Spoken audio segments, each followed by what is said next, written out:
নমস্কাৰ উৎসৱ লাইফলৈ স্বাগতম জনাইছোঁ।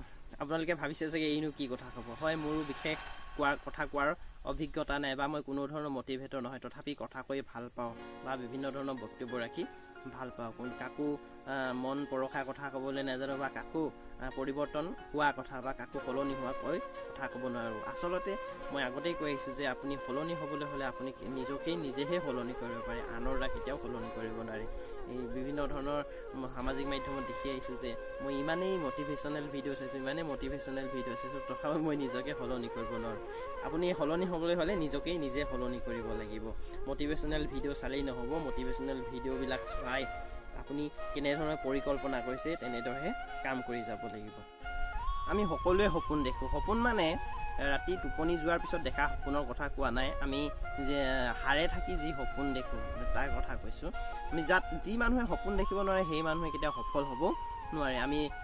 আমিও সপোন দেখোঁ বা আমাৰ মা দেউতাইও আমাক লৈ বিভিন্ন ধৰণৰ সপোন দেখে। আমি আমাৰ নিজৰ সপোনবিলাকৰ লগতে মা দেউতাৰ সপোনবিলাকো পূৰণ কৰিব পাৰিলেহে আমি একোটা মানৱ হিচাপে আমি ভাবিব পাৰোঁ। আমি প্ৰতিযোগিতা কৰি নিজৰ অস্তিত্ব হেৰাই পেলাইছোঁ। বহুতে নিজৰ অস্তিত্বকে হেৰাই পেলাইছে, বিপদাপন্ন কৰিছে।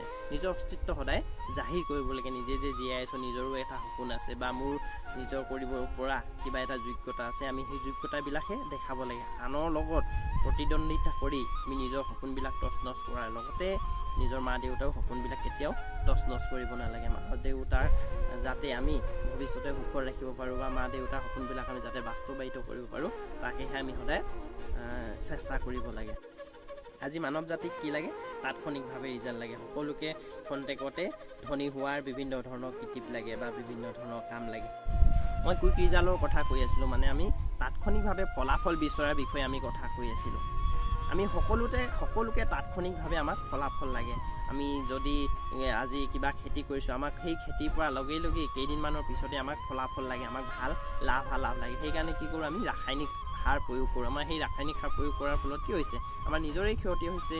নিজে খাইছোঁ, খোৱাৰ ফলত আমাৰ বিভিন্ন ধৰণৰ বেমাৰ আজাৰে দেখাইছে, তেনেকুৱা ধৰণৰ বিভিন্ন ধৰণৰ ক্ষতি হৈছে। নহ'লে আমি খন্তেকতে ধনী হ'বৰ কাৰণে কিবা এটা বেয়া কাম কৰিছোঁ, আমাৰ কি হৈছে? তাৰ ফলত আমাৰ নিজৰ বদনাম হৈছে, লগতে মোৰ লগতে আমাৰ মা দেউতাৰো সপোনবিলাক ভাঙি গৈছে। ঠিক তেনেকৈ আমি কেতিয়াও কোনো এটা কাম কৰিবলৈ হ'লে বা কোনো এটা ফলাফল পাবলৈ হ'লে তাৎক্ষণিকভাৱে আমি ফলাফল বিচৰাটো গ্ৰহণযোগ্য নহয়। আমি সদায় ধৈৰ্য ধৰি ফলাফল বিচাৰিব লাগে। আমি যদি আজি ভাল কাম কৰোঁ বা আমি যদি আজি কিবা এটা কাম কৰোঁ, তেতিয়াহ'লে তাৰ ফলাফল আমি ভৱিষ্যতে পামেই। আমি মাত্ৰ আজি কি কাম কৰিছোঁ সেইটোৰ ওপৰতহে গুৰুত্ব দিব লাগে। মই আপোনালোকক এটা কাহিনী কৈছোঁ। এখন ৰাজ্যৰ এজন ৰজা আছিল। ৰজাজনৰ কোনো সতি সন্ততি নাছিল। তাৰপিছত ৰজাজনে চিন্তিত হৈছিল যে তেওঁ মৃত্যু হোৱাৰ পিছত তেওঁ ৰাজ্যৰ ৰাজভাৰ কাক দিব। তেওঁ সেই ৰাজ্যৰ ৰাজভাৰ দিব পৰা জোখাৰে এটা উপযুক্ত মানুহ তেওঁ বিচাৰি পোৱা নাছিল। তেওঁ তাক বিচাৰিবৰ কাৰণে এদিন তেওঁ ৰাজসভালৈ ৰাজ্যৰ প্ৰায়বিলাক মানুহকে মাতিলে, মানে প্ৰত্যেক ঘৰৰ পৰা মানুহ এজনকৈ মাতিলে আৰু তেওঁ প্ৰত্যেক ঘৰৰ মানুহবিলাককে এটা ফুলৰ টাব দিলে, মানে ফুলৰ টাবতে কিছুমান মাটি ভৰাই আৰু সেই মাটিখিনিৰ মাজতে এটা ফুলৰ বীজ এটা ভৰাই থৈছে আৰু চবকে কৈছে যে এইটো দিছোঁ আপোনালোকক এই কাৰণে যে আপোনালোকৰ মাজৰ যিজনে এই ফুলৰ টাবত আটাইতকৈ ধুনীয়াকৈ ফুল ফুলিব তাকেই মই মোৰ এই ৰাজভাৰ গোটাম বুলি তেওঁ সকলোকে এটা টাব দিলে। সকলোকে এটা নিৰ্দিষ্ট সময় দিলে যে এই নিৰ্দিষ্ট সময়ত আপোনালোকে সকলোৱে নিজৰ ফুলৰ টাববিলাক মোক এই ৰাজসভাত আপোনালোকে দিবহি আৰু যাৰ ফুলপাহ আটাইতকৈ ধুনীয়া হ'ব তাকেই মই মোৰ এই ৰাজ্যৰ ৰাজভাৰ দিম। ঠিক তেনেকৈ যথা সময়ত টাববিলাক আহি গ'ল। সকলোৱে ফুলৰ টাববিলাক সিও আনিছে ধুনীয়া ফুল ফুলাই টাববিলাক জমা দিছে আৰু তাৰে এজন ল'ৰা এজনে বহুত বিমূৰত পৰিছে। মানে কি কাৰণে বিমূৰত পৰিছে? তাৰ ফুলৰ টাবত ফুল হোৱা নাই। কিমান চেষ্টা কৰিছে, আজি ৰ'দত থৈছে, আকৌ ৰ'দত থোৱাৰ পিছত আকৌ ছাঁ টানে, এনেকৈ তেওঁ কাম কৰি আছে যে তথাপি তেওঁৰ টাবত ফুল ওলোৱাই নাই, তেওঁৰ টাবত গছেই গজা নাই। তেওঁ কি কৰিব?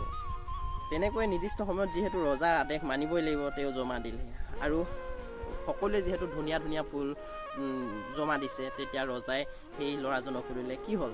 তোমাৰ টাবত দেখোন ফুলেই নাই, সকলো টাবতে দেখোন ধুনীয়া ধুনীয়া ফুল আছে। তেতিয়া ল'ৰাজনে ক'লে, মহাশয় মই যথেষ্ট কষ্ট কৰিছোঁ, বিভিন্ন ধৰণৰ ব্যৱস্থা কৰিছোঁ আপুনি দিয়া টাবত ফুল পুলি ওলাবৰ কাৰণে, কিন্তু ইমান চেষ্টা কৰাৰ ফলতো আপোনাৰ টাবত কোনো ধৰণৰ পুলি নোলাল, কোনো ধৰণৰ ফুল নুফুলিল। গতিকে মই নিৰ্দিষ্ট সময়ত আপোনাক এনেকৈ জমা দিবহিলগীয়া হৈছে। তেতিয়া ৰজাজনে ক'লে, হয় তুমি আটাইতকৈ উত্তম মোৰ ৰাজ্যৰ বাবে, তোমাকেই মই ৰাজ্যৰ ৰাজভাৰ গতাম, এনেকৈ ক'লে। তেতিয়া সেই ফুল নুফুলাজনক ৰাজভাৰ দিয়া দেখি বাকীবিলাক ধুনীয়া ধুনীয়া ফুল, যোনে মানে যিয়ে ধুনীয়া ধুনীয়া ফুল আনিছে, তেখেতসকলে সুধিলে, মহাশয় এখেতৰ টাবত দেখোন কোনো ধৰণৰ ফুলেই নাছিল, তেতিয়াহ'লে আপুনি কিয় এখেতক আপুনি ৰাজ্যৰ ৰাজভাৰ দিব বিচাৰিছে?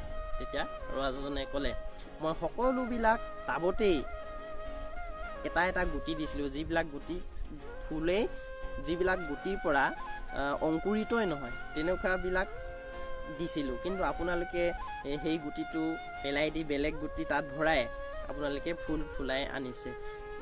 এই ল'ৰাজনেহে প্ৰকৃত কামটো কৰি আনিছে, যিয়ে নেকি সত্যত থাকি মোক আজি এই ফুলৰ টাবটো জমা দিছে। গতিকে ইয়েই মোৰ ৰাজ্যখন চম্ভালিব পাৰিব, গতিকে ইয়েই ৰজাৰ বাবে যোগ্য মানুহ, মানে সেই ৰজাৰ কাৰণে উত্তৰাধিকাৰী।